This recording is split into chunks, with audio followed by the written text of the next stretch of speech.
Down in Texas's 28th district, you have a Democrat, that is Henry Cuellar. And he has two interesting facts about him. One is that he votes in line with Donald Trump's position a shocking percentage of the time.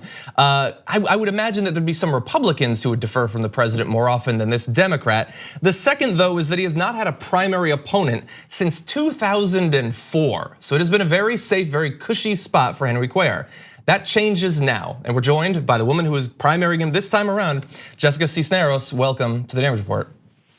Hey John, how are you? I'm doing good, especially as we get more and more primary challengers to bad Democrats, and so very happy to have you on for that reason. Now this is the first time you're running for political office, correct?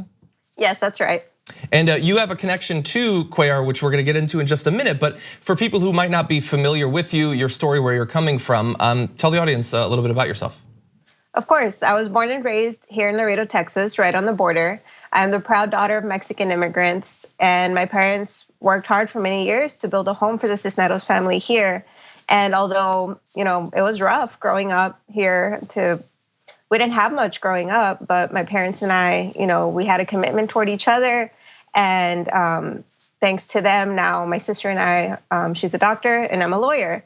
And I've been inspired so much by the hardworking people here in South Texas. And nothing is ever handed to us here. We work hard for it. And now it's my turn to use my position and advocate for the people in South Texas, because stories like mine and my family are an exception and they should be the rule.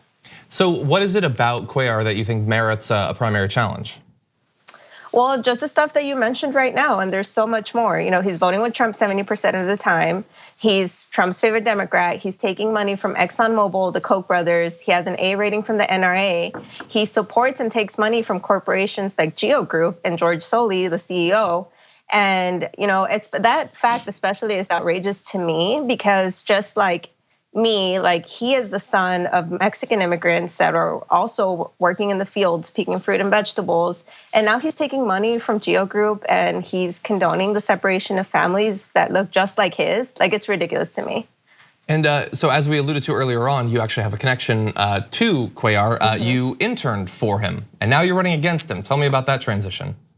Yeah, that's right. When I took that fellowship, I spent a semester in DC, and I was so excited because I was gonna be in a position where I can directly help the people of South Texas, the people at home.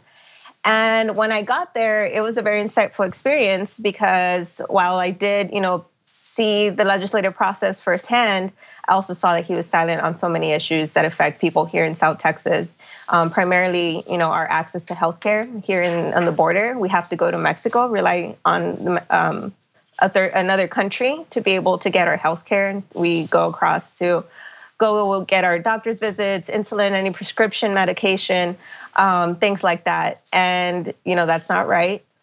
Also, never seen him advocate for higher wages, even though here in Texas, and especially the part where we're from, poverty is just so rampant. And just like on those issues and others issues as well, taking care of our environment and the river, the Rio Grande is right a few blocks away from me actually. Things like that, things that actually matter to the people of South Texas, he's been incredibly silent on. And so I've seen some defenders of Cuellar and other Democrats like him, more centrist or even conservative Democrats, who will say, this isn't Queens, this isn't one of these areas that's super blue.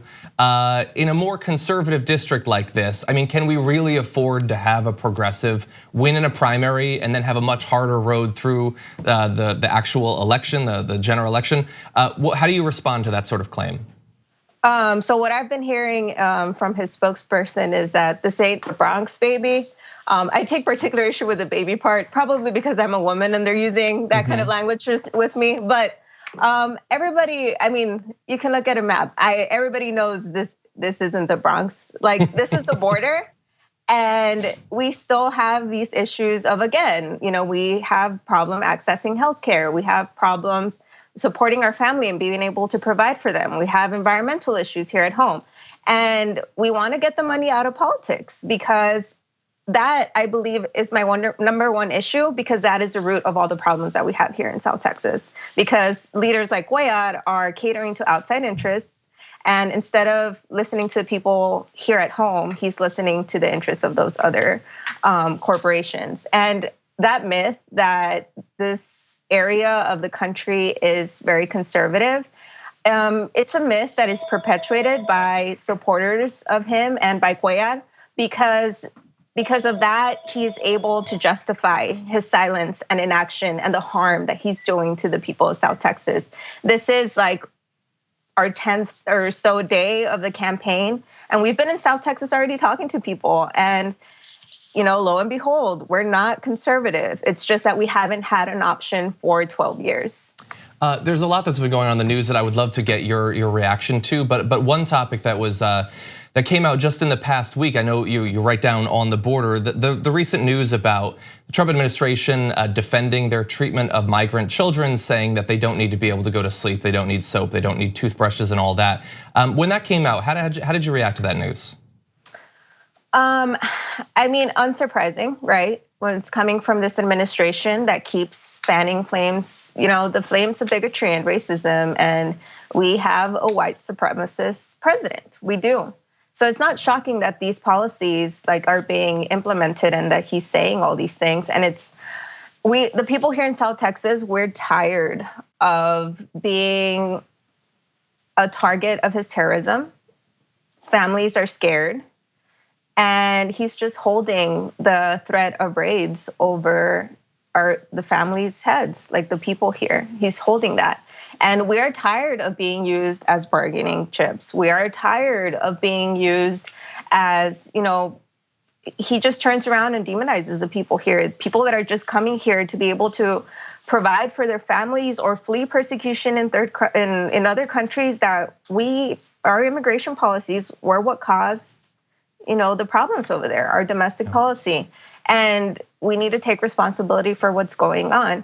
And yesterday, we actually joined a protest that was happening in McAllen, which is in the Valley. And we were standing up and making our voices heard that we're tired. We're tired of this. We're tired of having deaths of children on our hands. The government needs to take responsibility for that.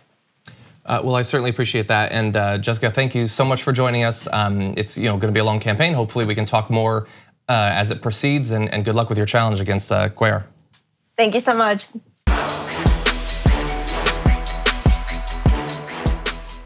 For more political news breakdowns, interviews, stories of activism, and me trying my hardest to care about the occasional big celebrity news story, subscribe to our YouTube channel at youtube.com/The Damage Report.